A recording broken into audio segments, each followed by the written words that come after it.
আমাকে চোখ বেঁধে হাতকড়া পরিয়ে মুক্তি দেওয়া হয়েছিল হাসিনার ওই গোপন কারাগার থেকে।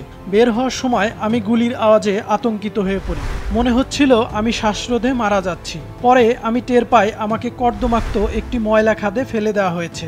এভাবেই আয়নাঘর থেকে মুক্তি পাওয়ার কথা বর্ণনা করেছেন যুদ্ধাপরাধীর দায়ে ফাঁসি হওয়া জামাত নেতা মীর কাসিম আলীর ছেলে ব্যারিস্টার আহমদ বিন কাশেম।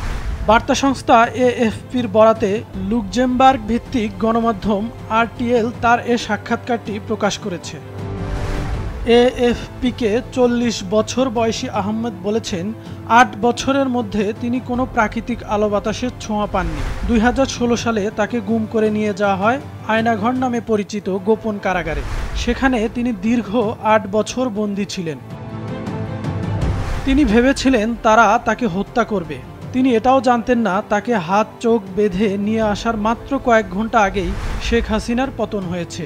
৫ই আগস্ট ১৫ বছরের শাসনের পর হাসিনা দেশ ছেড়ে ভারতে আশ্রয় নেন। এই দিনও গুম হওয়া আহমদ অন্ধকার সেই আয়নাঘরেই ছিলেন। আয়নাঘর সম্পর্কে যেন কেউ কোনো তথ্য না পায় সে বিষয়ে গোয়েন্দারা কঠোর নীতি অনুসরণ করতেন। আহমদ বলেছেন, তিনি আয়নাঘর থেকে বাহিরের আজান শুনতে পেতেন। সেখানে উচ্চ আওয়াজে মিউজিক বাজানো হতো। মূলত আজান শুনে শুনে দিন রাতের পার্থক্য করতেন আহমদ। তবে সেখানে তিনি ঠিক কতদিন অতিবাহিত করেছেন সে বিষয়ে স্পষ্ট কোনো ধারণা তার ছিল না। মিউজিক বন্ধ হলেই তিনি অন্য বন্দীদের চিৎকার শুনতে পেতেন। আহমদ বলেছেন, ধীরে ধীরে আমি বুঝতে পারি সেখানে আমি একা নই। সম্ভবত সেখানে নির্যাতন সহ্য না করতে পেরে বন্দীরা চিৎকার করত।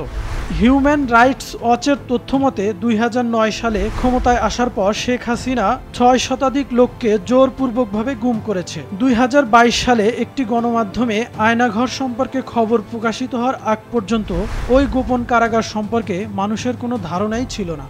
আয়নাঘর নিয়ে প্রতিবেদন প্রকাশিত হওয়ার পর শেখ হাসিনা সরকার তা অস্বীকার করেছিল।